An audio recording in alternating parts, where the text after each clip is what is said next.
Salut à toutes, salut à tous, les slivettes, les slivers, les bypassés, les pas bypassés, les tout le monde. Je reviens à nouveau aujourd'hui pour vous parler de ma chirurgie esthétique, enfin chirurgie réparatrice. Parce que en fait j'ai eu plein de questions suite à mes posts sur Instagram et sur le forum de la clinique dans laquelle j'ai été opérée. Et du coup, il faut que je vous fasse une vidéo, parce que sinon, j'aurai pas le temps de répondre à tout le monde. Donc, on commence par le début. Pour les gens qui ont eu une chirurgie bariatrique, comment ça se passe pour la chirurgie esthétique après? Alors, je parle de ce qui se passe, moi, pour les chirurgiens qui travaillent dans la clinique dans laquelle j'ai été opérée. Je ne sais pas si c'est une généralité ou pas. Bref. Normalement, il faut avoir stabilisé son poids, donc on doit être au-delà des 18 mois post-op, donc du bypass ou de la sleeve, pour que le chirurgien dise ok ou pas sur la chirurgie réparatrice. La chirurgie réparatrice, ça peut être les bras, les jambes, le ventre, la poitrine, il me semble que normalement, je crois que c'est tout. Peut-être les fesses, je suis pas sûre. Hein, je suis pas sûre. Enfin si, de toute façon les fesses tu peux les faire aussi, de toute façon, si tu payes. Les prises en charge par la sécu. Alors je parle aussi de ce que je connais. Pour les bras et les jambes, je sais pas du tout comment ça se passe. Pour le ventre, donc il faut avoir vu donc, le chirurgien esthétique. C'est lui qui voit à peu près si vous êtes éligible ou pas pour une prise en charge sécu. Si lui estime que vous êtes éligible à une prise en charge sécu, vous remplissez avec lui un formulaire donc, de demande de prise en charge qui est envoyé donc à la sécu. Vous êtes convoqué chez le médecin conseil de la sécu pour vérifier que vous rentrez bien dans les critères d'éligibilité. Et puis une fois que le médecin conseil de la sécu a donné son accord, vous avez 6 mois pour faire l'opération. Donc ça c'est pour le ventre. Le critère d'éligibilité, ce que m'a dit mon chirurgien, c'est que le ventre doit tomber sur le pubis. Voilà. Alors après je sais pas combien de centimètres ou de machin, bref, on va pas rentrer dans les détails. Mais voilà, ça c'est la condition d'éligibilité pour être pris en charge, pour que l'opération soit prise en charge par la sécu. Pour la poitrine, donc il faut donc c'est pas une question de ma poitrine elle tombe ou elle tombe pas, c'est une question de poids. Donc en fait la sécu ne prend en charge que si le chirurgien enlève plus de 300 grammes par sein. Donc dans le cadre d'un bypass ou d'une sleeve, les personnes qui n'avaient pas forcément des grosses poitrines avant, qui ont perdu beaucoup et donc qui ont ce qu'on appelle une ptose mammaire. C'est en fait la peau qui pend, donc la poitrine qui pend. S'il n'y a pas 300 grammes à enlever, ça ne sera pas pris en charge par la sécu. Donc il faut, enfin moi dans mon cas c'était que je faisais un bonnet, quand j'étais obèse, je faisais un bonnet F. Oui, F. Et donc j'avais non seulement une ptose mammaire, donc c'est-à-dire que ma poitrine pendait de 29 cm, mais j'avais aussi du poids à enlever. Donc c'est pour ça que le chirurgien a pu faire une prise en charge sécu, puisqu'il a enlevé 300 grammes par sein. Principalement de la peau, parce que ça pendait beaucoup. Il a enlevé un petit peu de graisse, mais pas énormément. J'ai pas eu de liposuction. Voilà, il a enlevé principalement de la peau et ce qui tombait en fait. Et ça fait 300 grammes. Donc vous imaginez, ça fait à peu près 2 steaks par ça. Donc ça c'est pour la prise en charge. Ensuite, donc faites attention, c'est pas parce que c'est pris en charge par la sécu que vous n'allez pas avoir des dépassements d'honoraires. On est dans le domaine de la chirurgie réparatrice, vous allez voir des chirurgiens esthétiques et donc la plupart prennent des dépassements d'honoraires. J'avais possibilité de voir un chirurgien à l'hôpital pour le faire. Les délais sont hyper longs, je sais pas s'ils prennent des dépassements ou pas, certainement qu'ils en prennent un petit peu moins qu'en clinique, je sais, enfin voilà, ça dépend des cabinets. Pour ma part, j'ai payé de dépassement d'honoraires 2000 € pour faire les 2 seins. Donc non pris en charge par la Sécu. Et puis au niveau de la mutuelle, donc il peut y avoir une prise en charge par la mutuelle en fonction du tarif de la Sécu. Le tarif de la Sécu, c'est 392 €.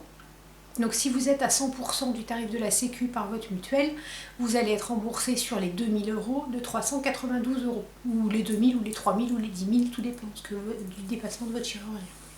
Si vous êtes à 200%, vous multipliez par 2, etc. Donc regardez bien au niveau de votre mutuelle comment vous êtes pris en charge. Donc ça c'était pour tout ce qui est administratif et prise en charge. Et puis ensuite au niveau de l'opération, comment ça se passe? Alors moi ça a été hyper rapide. J'ai vu le chirurgien 2 fois. Une première fois fin janvier, une deuxième fois début février. On a fixé la date tout de suite. Donc j'ai été opérée le 25 février. Oui. Donc en clinique, dans la clinique dans laquelle j'ai été opérée aussi de ma sleeve. Donc je connaissais l'équipe médicale, il n'y avait pas de souci. Donc je vous parle uniquement de la poitrine parce que pour le moment j'ai pas fait le ventre. Donc pour la poitrine, l'hospitalisation c'est environ 2 jours. Au niveau des douleurs, il n'y en a pas. Alors moi je suis dans une réduction mammaire, je ne suis pas dans une reconstruction avec des prothèses que j'aurais jamais mis certainement. Donc la douleur est peut-être pas la même, j'en sais rien. Bon, voilà, on m'a juste découpé, enlevé la peau. Je vais vous expliquer ce qu'on m'a fait. Donc il n'y a pas de douleur. Il y a un redon pour évacuer le sang, donc tout dépend après si vous saignez ou pas, ou beaucoup ou pas. Moi j'ai pas saigné, il m'a dit que j'avais pas saigné énormément pendant l'opération, et au niveau des redons j'avais quasiment rien dedans, donc pendant les 2 jours où j'ai eu les redons. Donc les redons c'est des tuyaux qui sont sous les cicatrices, qui coulent dans des petits bacs, voilà, c'est pour évacuer le sang, et puis donc pour l'enlever, pas de douleur non plus, parce qu'en fait ils sont attachés avec un fil, un point. Donc l'infirmière coupe le point, c'est la même chose que si vous avez eu un redon pour la sleeve ou le bypass. L'infirmière coupe le point et puis tire le redon pour l'enlever.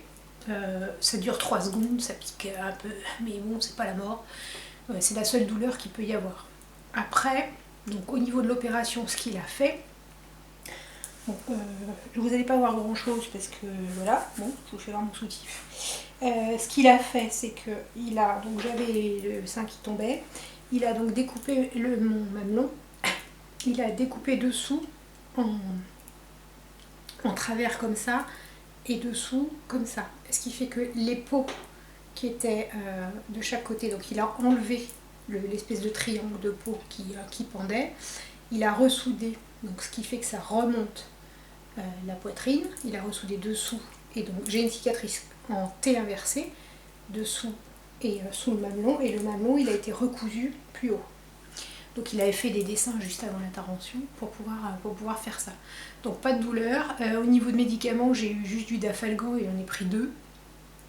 Et puis après, au niveau des soins, donc là j'ai 2 semaines de soins par une infirmière pour la cicatrisation, sachant que moi en plus il a fait des points à l'intérieur, ce qui fait qu'on voit absolument rien du tout. J'ai pas de points, donc il n'y aura rien à enlever.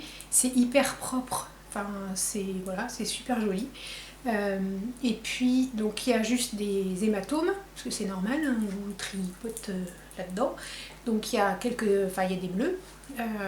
C'est pas... ouais, c'est un peu dur quoi, mais bon, donc là ça va dégonfler, ça va s'assouplir, le chat s'en mêle, voilà, mais c'est pas des douleurs.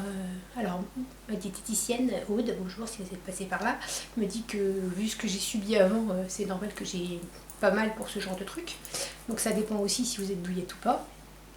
Moi je le suis pas, je suis plus, enfin non, je crois que je l'ai jamais été, parce que j'ai accouché sans péridurale pour les 2, et puis donc... qu'est-ce que je voulais dire? Oui, donc il y a des hématomes, c'est pas une catastrophe. Il faut porter donc le soutien-gorge de contention. Je l'ai pris à la pharmacie parce que c'est sur ordonnance. Ça coûte 55 €. J'ai pris mon ancien bonnet, puisque comme c'est encore gonflé, il faut prendre son ancien bonnet.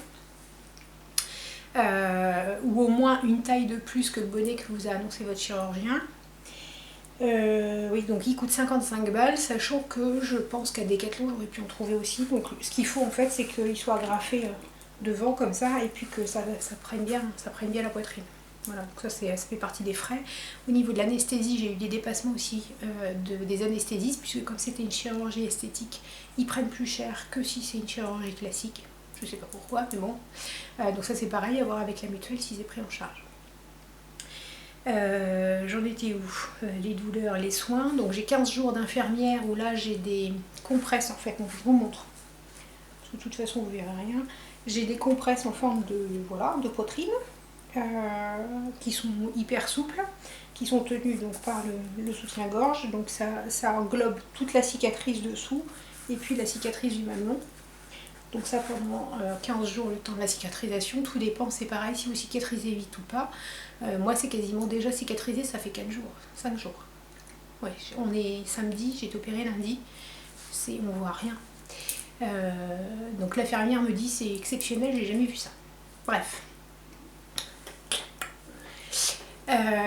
Voilà, quoi vous dire d'autre? Je crois que j'ai fait le tour des questions qui m'avaient été posées au niveau financier, au niveau des douleurs. Je peux pas vous dire que ça fait mal, c'est pas vrai. Le temps d'hospitalisation 2 jours, après s'il y a des complications, bah, c'est plus. Au niveau des risques opératoires, bah, c'est une anesthésie générale qui dure environ 3 heures. Et des risques post-op, bah, le risque post-op c'est que en fait, le mamelon ne reprenne pas du tout, ne prennent pas, enfin c'est comme une greffe en fait, puisqu'on vous le retire et on vous le dépose plus haut. Si ça prend pas, bah, il peut y avoir une deuxième opération où ça peut soit être suinté, enfin ça c'est des risques pour toute opération où on vous coupe et vous avez une cicatrice quoi. Il peut y avoir des trucs qui se passent sur la cicatrice, au niveau de la cicatrisation. Voilà, donc ça c'était les questions. Qu'est-ce qu'on m'a posé d'autre comme question? C'était beaucoup au niveau de l'argent, des délais. Bon, les délais, moi c'était rapide. Et puis des douleurs. Voilà, donc si vous avez d'autres questions, vous pouvez me les poser en commentaire, il n'y a pas de souci, je répondrai.